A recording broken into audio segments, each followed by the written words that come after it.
So you want a story. Okay.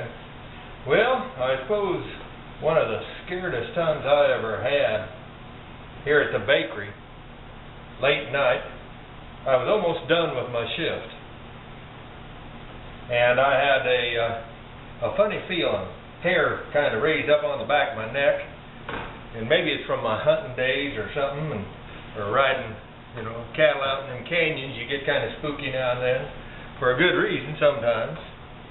Anyway, I turned around, and as I turned around, I was facing a kid, probably 18, 19-year-old kid, and he had a butcher knife right over here, just standing behind me, about 5 feet away with a butcher knife looking at me. And you better believe I was scared. To say the least, it wasn't one of our butcher knives, it was an old rusty one. Probably get lockjaw just looking at the thing, so rusty. He was quite apparently on drugs, and spaced out and then some. It looked to me, from my past experiences on the street, being a little bit of a preacher. And I finally composed myself enough, even though I was scared, and I said, "What do you want?"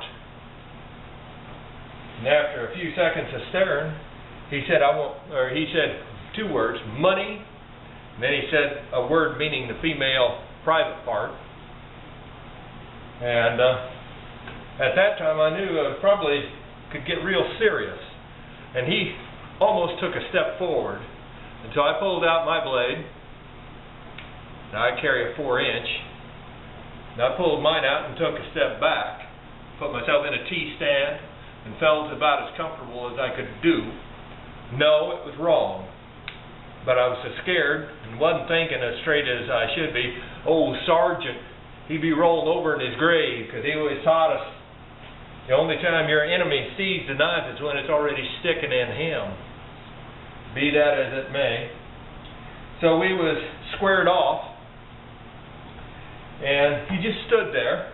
And so I pulled out my billfold and opened it up. I only had $15 in my billfold, and I threw it out there and I showed him. I said, "I ain't got no credit cards or nothing." And I said, "You ain't getting my driver's license." So I put it back in there, in my billfold or in my pocket. There was $15 laying out on the table. This wasn't here, so I backed off over this way to give him a free clearance to leave then. Because I figured, if I get him out the door, I'll lock the door at least. And the old kid, he just stood there though, staring at me.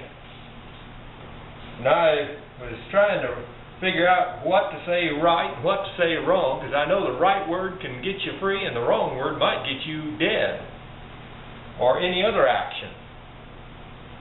And I was trying to think, and I finally realized, or it came to me that he had said that he wanted the money. Well, I gave that to him, and he wanted he wanted a female. Well, and so I said, "You got the money, get out of here." And I said, "There ain't no women, ain't none coming." He didn't know that there'd be one here within 30 minutes. I said, "Get out of here." And I said, "But if you want me to bend over, it'll be after the fight." And he reached over, still watching me, and grabbed the money. And he pushed himself aside, that watching me, and I was as back far away as I could be with my blade pulled, and he had his pulled. And when he got within about 5 feet of the door, he took off. I went over and locked the door, called the friar, told her to come in the front way. No use her, just in case he'd still be out there wanting a female, no use her running into him. No, I never did call the cops on it. It was only $15. And I figured my life was worth $15 to lose. And I'd find another way to make up for it if I at all could. But that was one spooky night. I guess that's about the most serious night I ever had here at the bakery. Rate this film.